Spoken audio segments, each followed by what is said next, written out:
Salam, hər vaxtınız xeyir. Bu gün biz Avropaya məxsus olan əsas coğrafi obyektləri xəritədə göstərəcəyik.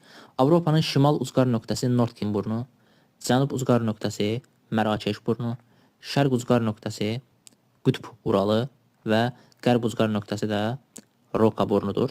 Avropanın əsas dağlarından biz qədim dağlardan biri olan Skandinaviya dağlarını misal çəkə bilərik.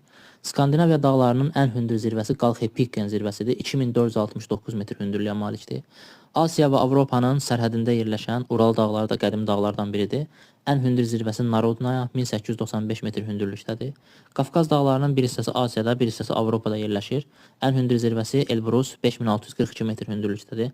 Krım dağları deməli, ən hündür zirvəsi Romankoş 1545 metr hündürlüyə malikdir. Burada Karpat dağlarını misal çəkərik. Ən hündür zirvəsi Gerlochovski ştit 2655 metr hündürlükdədir. Avropanın ən əsas dağlarından biri Alp dağları. Ən hündür zirvəsi Mont Blanc 4807 metr.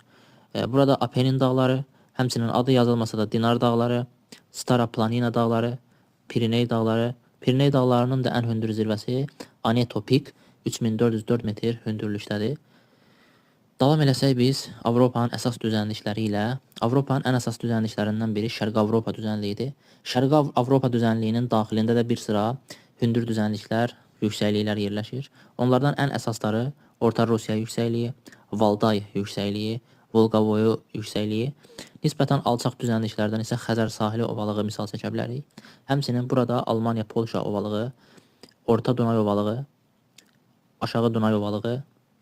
Bu hissədə biz misal çəkərik Po ovalığı və ya Padan ovalığı.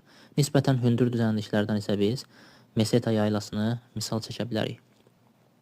Avropaya məxsus olan əsas dənizlərdən biz Barents dənizini, Norveç dənizi, Baltik dənizi, Şimal dənizi, həmçinin Avropanın cənubunda yerləşən Aralıq dənizini misal çəkə bilərik. Aralıq dənizinin daxilində də bir sıra daxili dənizlər mövcuddur. Misal üçün Alboran dənizi, Balear dənizi, Liguriya dənizi, Tirren dənizi, İon dənizi, Adriatik dənizi, Egey dənizi. Həmçinin burada daha kiçik daxili dənizlərdən biri olan Mərmərə dənizi, məşhur dənizlərdən biri olan Qara dəniz, Azov dənizi Avropaya məxsus olan əsas dənizlər sırasına daxildir. Körfəzlərdən biz misal çəksək əgər, burada gördüyünüz kimi Botnik körfəzi, Fin körfəzi, Riga körfəzi, adı yazılmasa da burada Riga körfəzi mövcuddur. Həmçinin burada Biskay körfəzini biz görürük. Əsas boğazlardan isə misal çəkəcəyik biz. Burada Skagerrak və Kattegat boğazları var. Adları yazılmasa da burada əsas boğazlar sırasına daxildir. Burada La Manche və Pas-de-Calais boğazı. Ən məşhur boğazlardan biri Avropa və Afrikanın bir-birindən ayıran Cəbəlü Tarix boğazı. Burada deməli Sardiniya adası ilə Korsika adasını bir-birindən ayıran Bonifacio boğazı, Siciliya adası ilə Apennin yarımadasını bir-birindən ayıran Messina boğazı, Apennin yarımadası ilə Balkan yarımadasını bir-birindən ayıran Otranto boğazları Avropanın əsas boğazları sırasına daxildir. Həmçinin burada biz misal çəkə bilərik. Deməli Azov dənizi ilə Qara dənizi birləşdirir Kerç boğazı, Qara dənizlə Mərmərə dənizini birləşdirir Bosfor boğazı və ya İstanbul boğazı, Mərmərə dənizi ilə Egey dənizini birləşdirir Dardanel boğazı və ya Çanaqqala boğazı. Bunlar Avropaya məxsus olan əsas boğazlar sırasına daxildir. Avropanın əsas adalarından biz misal çəkəcəyik Norveçə məxsus olan Spitsbergen adası. Burada əsas adalardan Jan Mayen adası, Farer adaları, Shetland adaları, İslandiya adası, həmçinin davam eləsək. Burada İrlandiya adası, Böyük Britaniya adası, Korsika və Sardiniya adaları. Korsika Fransaya, Sardiniya İtaliyaya aiddir. Siciliya adası İtaliyaya aiddir. Həmçinin burada Krit adası, Kipr adası da Avropaya məxsus əsas adalar sırasına daxildir. Yarımadalardan biz misal çəksək, Skandinaviya yarımadası. Skandinaviya yarımadasının daxilində Kola yarımadası, Cənubi Norveç yarımadası, Skonia yarımadası. Həmçinin burada Danimarkanın üçdə ikisini, Almaniyanın isə üçdə birini tutan Jutlandiya yarımadasını misal çəkə bilərik. Burada Bretanya yarımadası, burada Portuqaliya, İspaniya, Andorra kimi ölkələrin olduğu Piriney yarımadası, İtaliya, San Marino, Vatikan kimi ölkələrin olduğu Apennin yarımadası, burada isə Balkan yarımadası yerləşir. Hansı ki Balkan yarımadasında Yunanistan, Albaniya, Şimali Makedoniya kimi ölkələr mövcuddur. Həmçinin Türkiyənin olduğu Kiçik Asiya yarımadası. Bu arada Türkiyənin sadəcə 3% Avropada yerləşir. Burada isə biz Krım yarımadasını misal çəkə bilərik.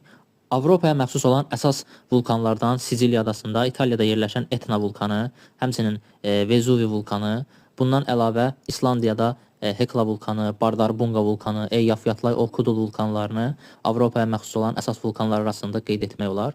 Avropanın biz əsas çaylarından danışsaq, burada Biskay körfəzinə tökülən Loara çayı, La-Manş boğazına tökülən Sena çayı, Şimal dənizinə tökülən Reyn çayı, Elba çayı, həmçinin burada Baltik dənizinə tökülən Visla və Odra çaylarını misal çəkərək, Qara dənizə tökülən əsas çaylardan biz deməli əsas çaylardan biri olan Dunay çayını misal çəkə bilərik. Dunay çayı Avropanın 10 fərqli ölkəsindən keçir. Uzunluğu 2860 kilometrdir. Burada Qara dənizə tökülən çaylardan Dnestr çayını, Dnepr çayını da misal çəkə bilərik. Azov dənizinə tökülən çay burada Don çayı da yerləşir. Həmçinin Avropanın ən uzun çayı 3581 kilometr, bəzi mənbələrdə 3530 kilometr göstərilən Volqa çayını biz misal çəkəcəyik. Volqa çayı özü Xəzər dənizinə tökülür və Xəzər dənizinin 80%-i məhz Volqa çayından gəlir. Volqa çayının əsas qollarından biz Oka və Kama çaylarını misal çəkəcəyik. Davam eləsək, Avropanın əsas göllərindən burada yerləşir deməli İsveçdə Venerin, Vetteren gölləri, Finlandiyada Inari və Sayma gölləri, burada həmçinin Onega və Ladoga gölləri də yerləşir. Bundan əlavə Cenevra gölü, İtaliyada isə adı yazılmasa da burada Qarda gölü Avropanın əsas gölləri sırasına daxildir.